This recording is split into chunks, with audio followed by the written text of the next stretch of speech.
우리 교회가 지키는 서성의 주일입니다. 그리스도 안에 1만 서성은 있어되 아비는 많지 아니하니 라는 제목으로 하나님 말씀 나누도록 하겠습니다. 고린도 교회에 살았던 초기 교인들은요, 불화와 거짓과 거짓 가르침 그리고 부도덕 등의 오늘날 우리 교회에서 존재하는 여러 문제들로 어려움을 많이 겪었습니다. 고린도전서에서 바울은 고린도 교회 성도들에게 위의 열거한 문제들에 대한 해결책을 제시합니다. 바울이 1차, 2차, 3차 선교 여행을 하고 4차 선교 여행은 로마까지 여행을 하지 않습니까? 3차 선교 여행을 하고 있을 당시에 에베소에서 이제 복음을 전파하고 있는 중에 고린도 교회에 있던 한 회원이, 한 교인이 바울에게 고린도 교회 소식을 전해왔습니다. 그 3차 선교 여행 중에 에베소 교회에 있으면서 바울 사도가 고린도 교회 문제들에 대한 답을 써서 보냈었는데 애석하게도 그 서신이 분실되었습니다.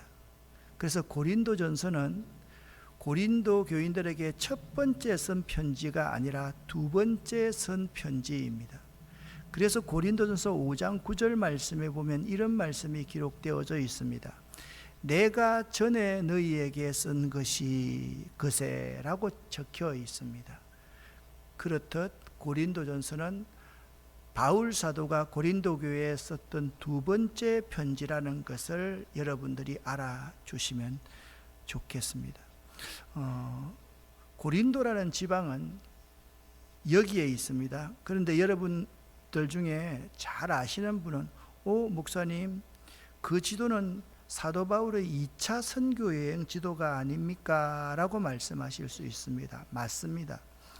바울이 2차 선교 여행을 할 때 여기가 소아시아이고요, 여기가 팔레스타인이죠.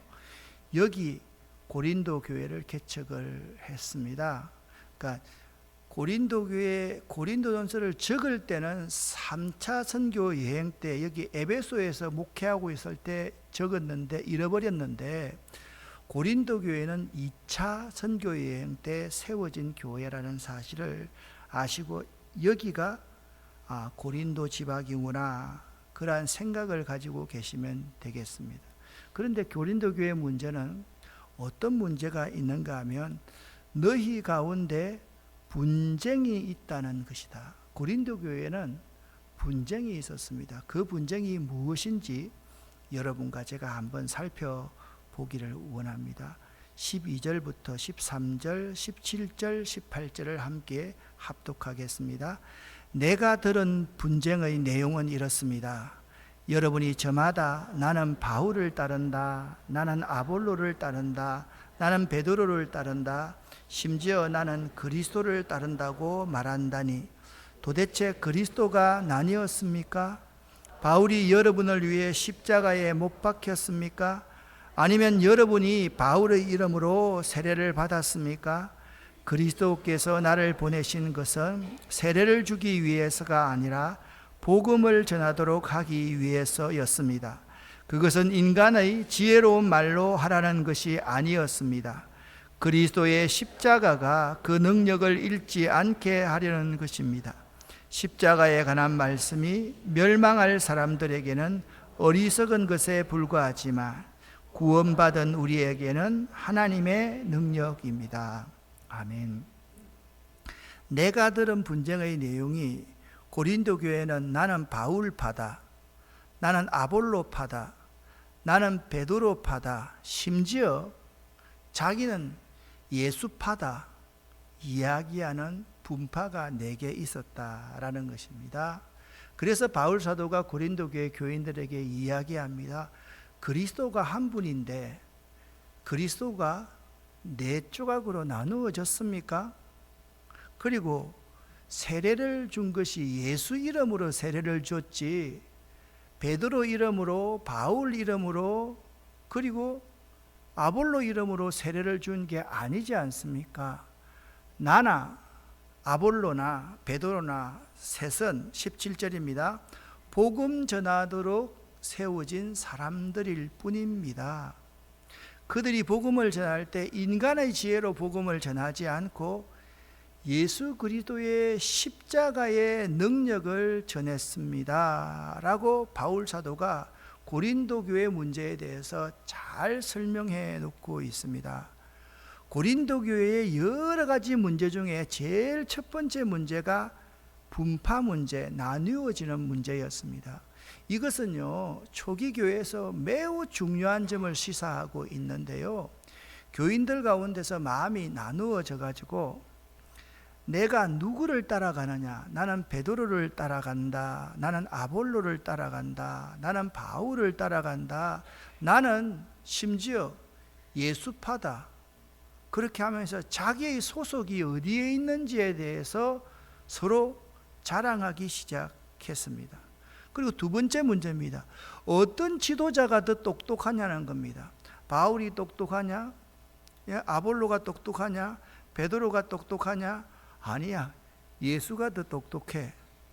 이렇게 서로 마음이 나누어져 있었습니다. 세 번째 문제입니다. 우리 교회 가운데 누구의 역할이 제일 중요하냐? 베드로가 가장 높으냐? 아볼로가 높으냐? 바울이 높으냐?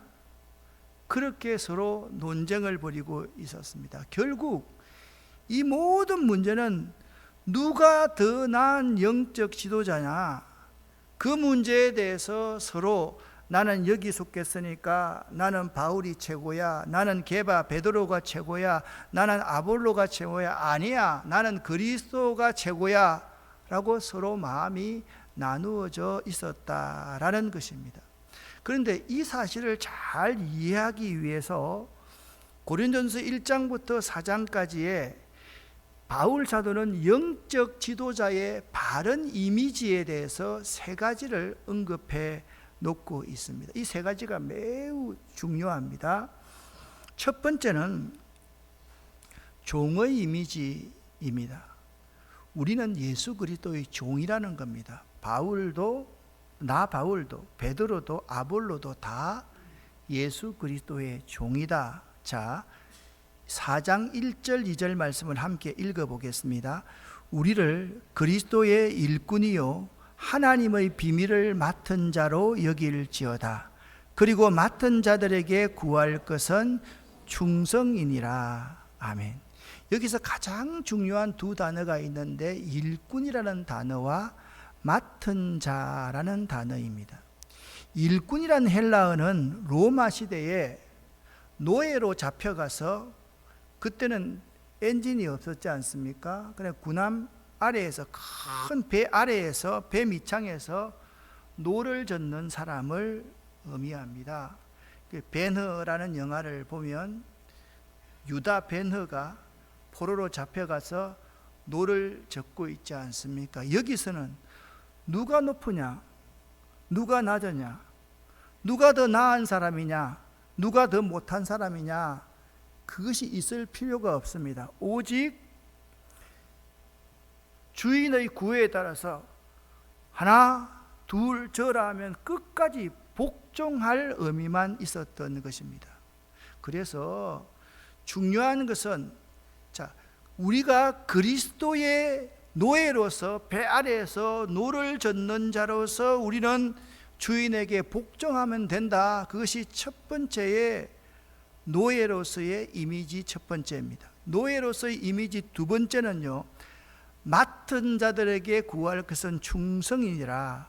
이 맡은 자라는 말은 오이코노모스라는 단어인데요, 집을 잘 관리하는 집사를 의미합니다. 그러니까 스튜어드, 우리가 비행기를 타면 스튜어디스라고 있지 않습니까? 이 청직이라는 말인데요, 그분들은 거기서 열심히 손님들을 섬기고 서브하는 사람들입니다. 그러니까 우리들은 주님의 비밀을 맡은 관리하는 청지기로서 사명을 다할 뿐이다 라고 말하는 것이 첫 번째 종으로서의 이미지입니다. 두 번째, 좋은 영적 지도자의 두 번째 이미지를 사도 바울은 이렇게 설명하고 있습니다. 로마 시대 원형 경기장에서 생존을 위해서 야수들과 싸워야만 했던 검투사들, 즉 이들 거의 모두는 사형수들이었습니다. 두 번째 영적 지도자의 의미는 사형수의 이미지였습니다. 검투사의 이미지였습니다. 오늘 4장 9절 말씀을 함께 한번 읽어보겠습니다. 내가 생각컨대 하나님의 사도인 우리를 죽이기로 작정한 자같이 미말해 두셨음에 우리는 세계 곧 천사와 사람에게 구경거리가 되었노라. 아멘. 하나님의 사자인 우리들을 제일 꼴찌에 두가지고, 그러니까 사형수처럼 두가지고 천사와 사람들에게 구경거리가 되었다. 로마라는 나라는요, 다른 나라를 정복하고 나면 개선 퍼레이드를 합니다. 그러면 흰말을 타고 승리한 장수가 제일 처음에 이제 앞으로 와면서 아주 거대한 퍼레이드를 시에서 하는데요, 그 퍼레이드의 제일 마지막에 누가 따라오고 있는가 하면 포로들이 끌려옵니다. 비참한 모습으로 포로들을 끌고 옵니다. 그 포로들 가운데서 건장하고 뛰어난 사람들을 훈련시켜서 검투사로 만들었는데요, 그 콜로세움이라는 로마 원형 경기장에서 자기네들끼리 서로 싸워서 오직 승리하는 한 사람만 살아남는, 자신들의 생존을 위해서 야수들과 맹수들과 싸워서 이겨야만 하는 그 검투사의 이미지가 영적 지도자의 두 번째 이미지라는 것입니다. 바로 이런 검투사의 모습입니다. 그걸 어떻게 고린도서는 설명하고 있는가? 오늘 4장 9절을 먼저 읽었는데요, 4장 8절과 9절을 읽어보면 이 검투사 이미지의 영적 지도자의 의미를 우리가 잘 이해할 수가 있습니다. 굉장히 꾸중하는 말입니다. 강하게 하는 말입니다. 함께 읽습니다. 여러분은 벌써 배가 불렀습니다. 이미 부자가 되었습니다. 우리 없이도 이미 여러분은 왕노릇을 하였습니다. 우리도 여러분과 함께 왕노릇 할 수 있도록 차라리 여러분이 진짜 왕이었으면 좋겠습니다. 내 생각에는 하나님께서 우리 사도들을 마치 사형 선고를 받은 사람처럼 맨 꼴찌로 내놓은 것 같습니다. 그래서 우리는 세상과 천사들과 사람들에게 구경거리가 되었습니다. 아멘. 영적 지도자의 두 번째 이미지는 검투사로서의 이미지, 그리고 사형수로서의 이미지였습니다.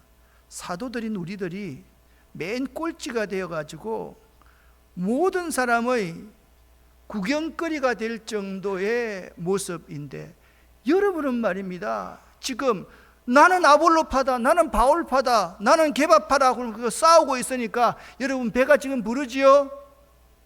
여러분 왕이 되었지요? 부자 된 것 같지요? 그거 아니지 않습니까 여러분?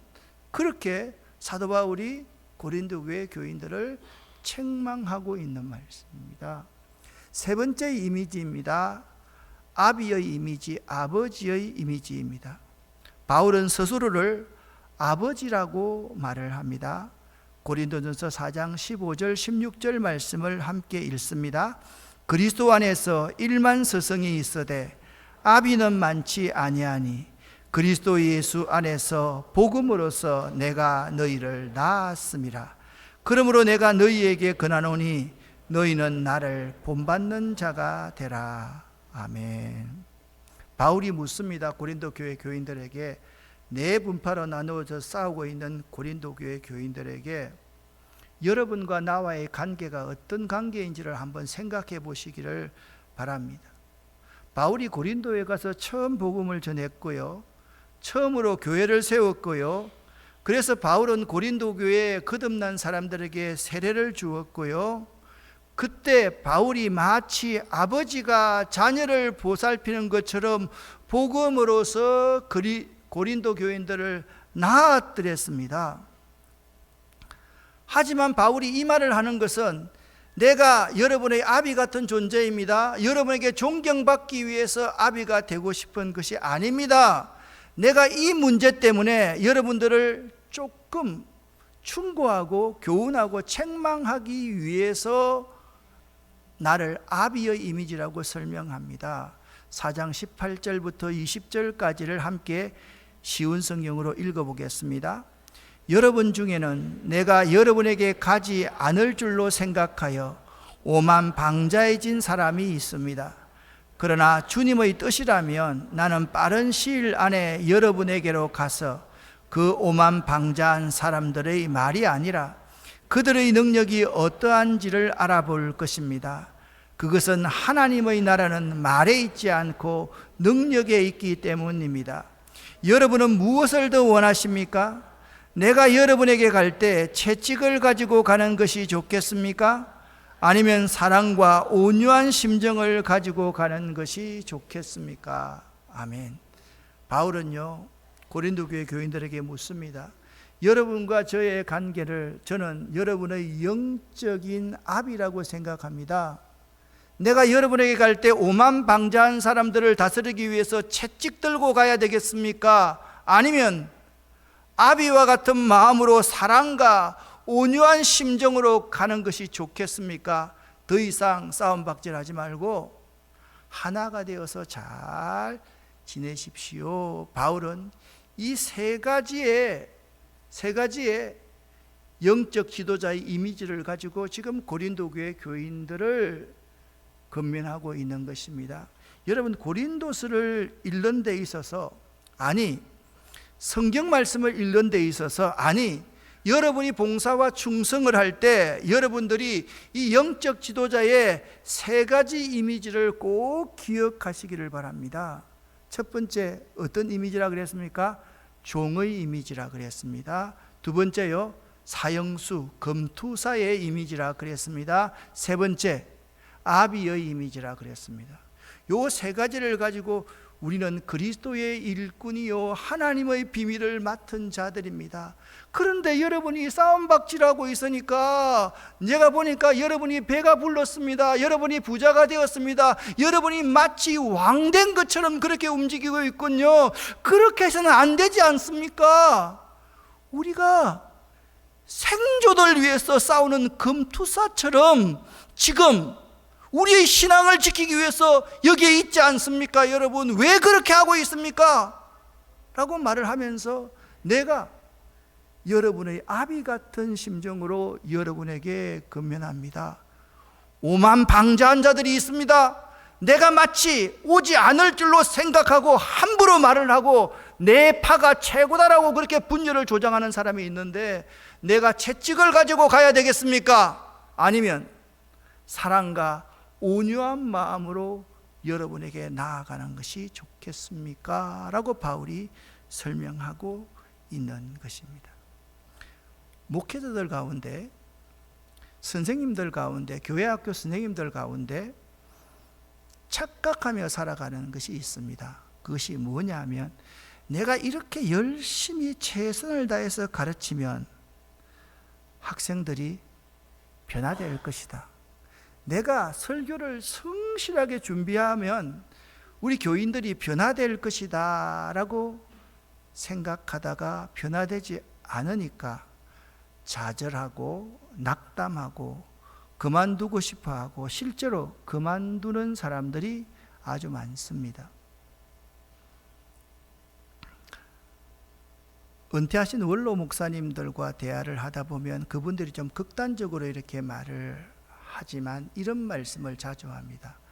나는요, 교인들이 내 설교로 변화될 거라고 전혀 생각지 않았습니다 라는 말을 많이 합니다. 맞습니다. 사람을 변화시키는 것이 있잖아요. 예? 내가 변화시킬 수 있는 게 아니거든요. 내가 아무리 설교를 잘하고 내가 아무리 잘 가르치고 내가 아무리 잘 교훈한다 한들 여러분이 바뀌겠습니까? 사람을 바꿀 수 있는 존재는요, 사람이 아니거든요. 근데 이 변화된다, 이 변화, 체인지라는 이 말 있잖아요. 이 말에서 지자를요 시자로만 바꾸면 찬스가 됩니다. 찬스가 됩니다. 변화되는 사람은 새로운 기회를 얻을 수 있는 것입니다.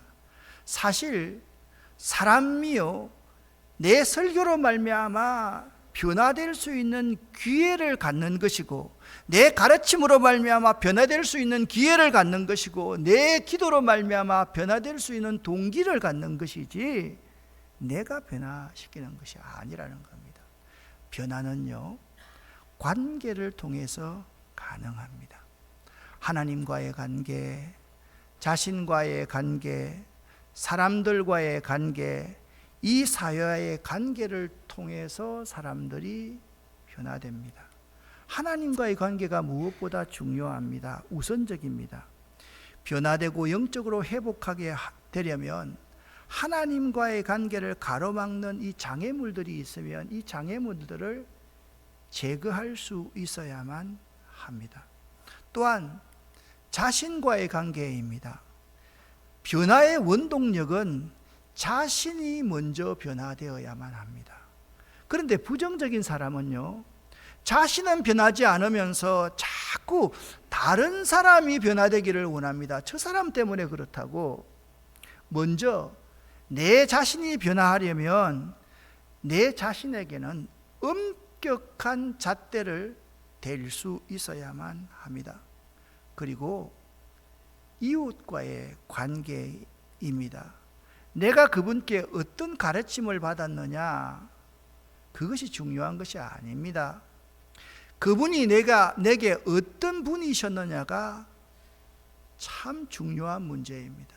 학교 다닐 때 보면 선생님들 가운데서 괜히 이게 가르칠 때 막 침을 튀기는 사람이 있습니다.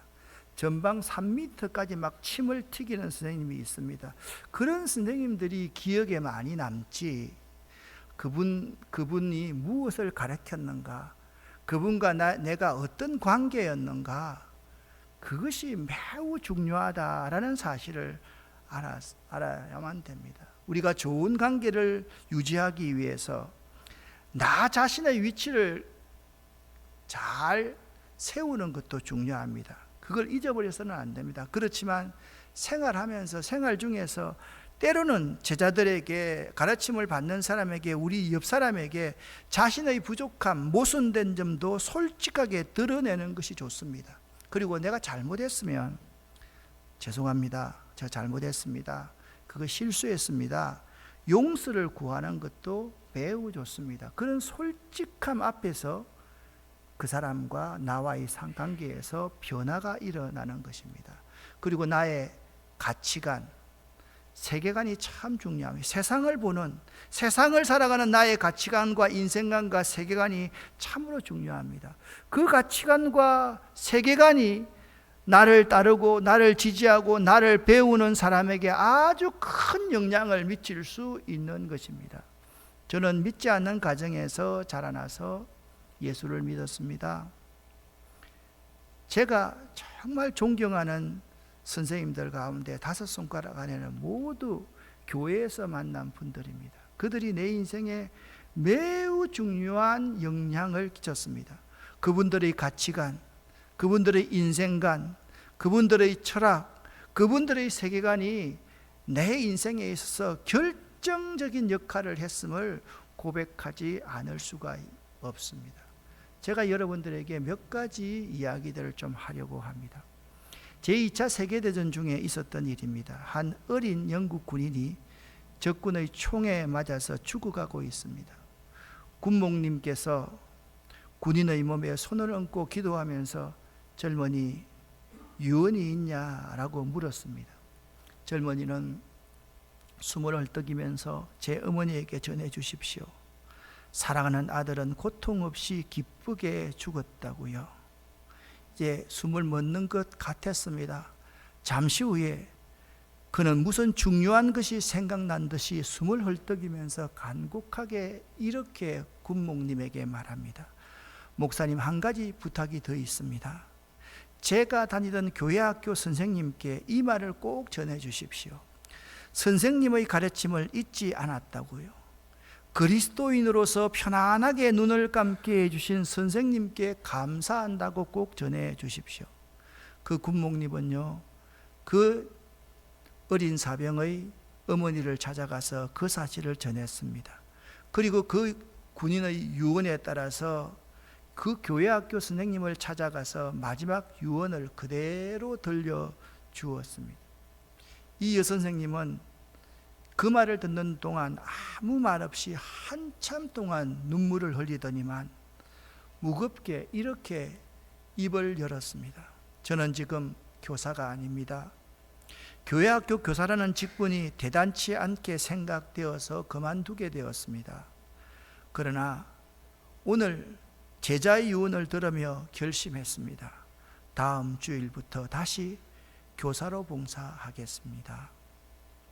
여러분, 이런 마음이 내가 툭 던지고 내가 그분과의 관계, 제자와의 관계에서 하였던 그 말이 죽음 직전에 그에게 정말 결정적인 중요하게 기쁨과 감사함으로 그 죽음을 받아들이게 되었다라는 것입니다. 이 인물은 미켈란젤로입니다. 미켈란젤로라는 이름은 기억하지만 지오반니라는 이름을 기억하는 사람은 그리 많이 없습니다. 지오반니는 미켈란젤로의 스승입니다. 미켈란젤로가 14살이 되었을 때 그는 지오반니의 문화생이 되기 위해서 부모님의 손을 잡고 찾아갔습니다. 그의 놀라운 재능을 본 지오반니는 미켈란젤로에게 이렇게 물었습니다. 너는 위대한 조각가가 되기 위해서 무엇이 필요하다고 생각하느냐? 똑똑한 미켈란젤로가 이렇게 대답합니다. 제가 가지고 있는 재능과 기술을 더 닦아야 한다고 생각합니다. 그때 지오반니는 이렇게 말을 했습니다. 네 재능으로만 안 된다. 너는 네 재능을 무엇을 위해 쓸 것인가 먼저 분명히 결정해야 한다라고 말했습니다. 그리고 지오반니는 미켈란젤로를 데리고 두 곳을 구경시켜 주었습니다. 처음 구경시켜 준 곳이 바로 술집입니다. 술집 앞에 아름다운 조각이 있었습니다. 선생님, 아름다운 조각이 있네요. 선생님이 말합니다. 이 조각은 아름답지만 이 조각가는 술집을 위해서 이 작품을 사용했단다. 쾌락을 위해서 이 작품을 사용했단다. 지오반니는 다시 어린 미켈란젤로를 손을 잡고 아주 거대한 성전으로 가서 아름다운 조각상을 보여주었습니다. 너는 이 아름다운 천사의 조각상이 마음에 드느냐, 아니면 저 술집 입구에 있는 조각상이 마음에 드느냐? 똑같은 조각이지만 하나는 하나님의 영광을 위해서 달란트를 드렸고 또 하나는 세상의 쾌락을 위해서 쓰여졌단다. 너는 네 기술과 재능을 무엇을 위해 쓰기를 원하느냐? 지오반니는 이렇게 미켈란젤로에게 물었습니다. 이때 미켈란젤로가 3번씩이나 이렇게 대답했다고 합니다. 함께 읽어보겠습니다. 하나님을 위하여, 하나님을 위하여, 하나님을 위하여 쓰겠습니다. 아멘. 예일대학교 총장이었던 윌리엄 펠프는 나는 젊은이들에게 대학 교육이 필요하다는 것을 철저히 믿습니다. 그러나 성경 교육 없는 대학 교육보다는 대학 교육 없는 성경 교육이 더욱 값진 것으로 믿습니다 라고 말했습니다. 사랑하는 성도 여러분, 우리가 우리의 설교나 우리의 가르침으로 여러분이 막 잔소리한다고 해서 여러분의 자녀들이 변화될 줄 생각하지 마시기를 바랍니다.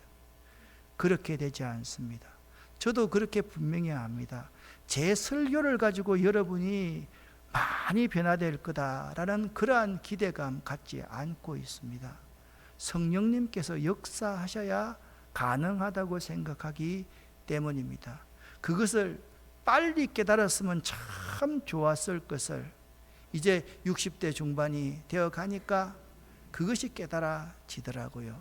그러면서 우리의 교육은 어떤 방법으로 해야만 참 좋겠는가? 요한복음 13장 12절부터 15절까지의 말씀을 개역 개정판으로 읽어보겠습니다.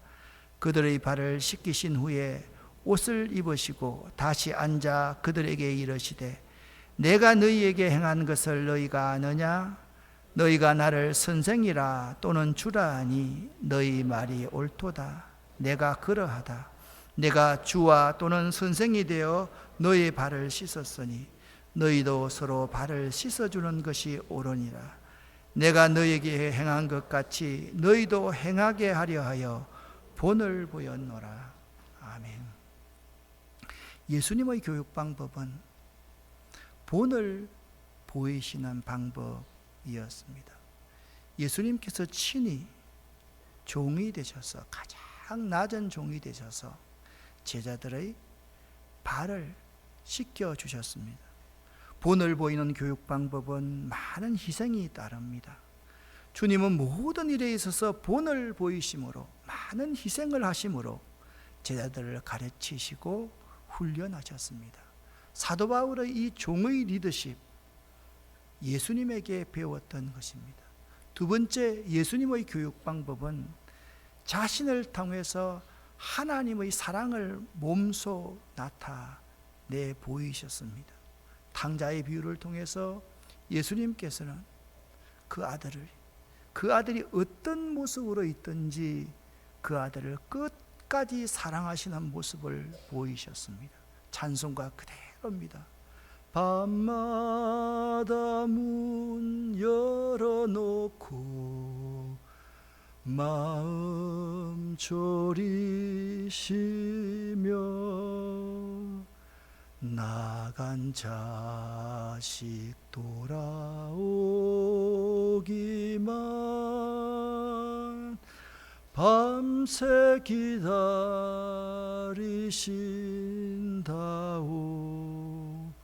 예수님은 그의 삶을 통해서 하나님의 사랑이 어떤 것인지를 드러내 보이셨습니다. 예수님의 교육 방법 마지막입니다. 예수님은 삶을 통해서 교육하셨습니다. 오늘날 교회가 이렇게 타락하게 된 계기는 바로 이런 것이라고 생각합니다.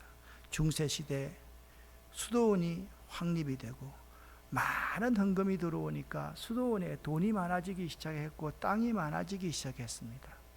그때부터 수도사들이 노동의 영성을 버리고 앉아서 사물을 보는 사람, 관리하는 사람으로 바뀌게 되었습니다. 오늘날 많은 목회자들이 화이트 칼라가 되어서 책상 위에서 말만 가지고 목회를 하려고 합니다. 여러분, 이분이 누구십니까? 예수님은 목수이셨습니다. 그리고 사도 바울은 텐트 메이커, 건축하는 사람이었습니다. 베드로는 어부였습니다. 어디 화이트 칼라의 모습, 책상 위에 앉아있는 모습, 말만 가지고 하는 모습이 아니라 삶을 통해서 그분들은 그리스도의 사랑을 증거하는 사람이었습니다. 여러분, 브리스길라와 아굴라 같은 사람, 업이 같기 때문에 사도 바울을 만나서 사도 바울과 그들이 함께 고백합니다. 저들은 내 생명을 위해서 자기의 목이라도 내놓았나니 나뿐 아니라 이방인의 모든 교회도 그러하느니라. 그렇게 고백하고 있는 모습을 볼 수가 있습니다. 사랑하는 성도 여러분, 오늘 서성의 주일을 맞이해서 종의 모습으로서의 예수님의 이미지를 생각하시기를 바랍니다. 세상의 꼴찌로 사셨던 예수, 십자가 위에 달려있고 십자가를 지고 나아갈 때 세상 사람들의 구경거리가 된 것 같은 십자가를 지신 그 어리석은 예수 같은 그 예수가 이 세상을 바꾸고 변화시켰던 것을 잘 알고 있지 않습니까? 오늘 고린도전서 4장 15절 16절 말씀에 이렇게 말씀하고 있습니다. 그리스도 안에 1만 명의 서성이 있습니다. 그런데 아비 같은 서성은 하나밖에 없습니다. 여러분, 1만 명의 서성이 되시렵니까? 아비 같은 서성이 되시렵니까? 여러분과 제가 예수님의 삶을 예수님을 본받는 교육, 예수님을 본받는 삶을 살아가실 수 있기를 예수 이름으로 간절히 축원합니다. 기도하겠습니다. 살아계신 하나님 아버지, 우리 모두가 예수님을 본받는 삶 살 수 있도록 도와주시옵소서.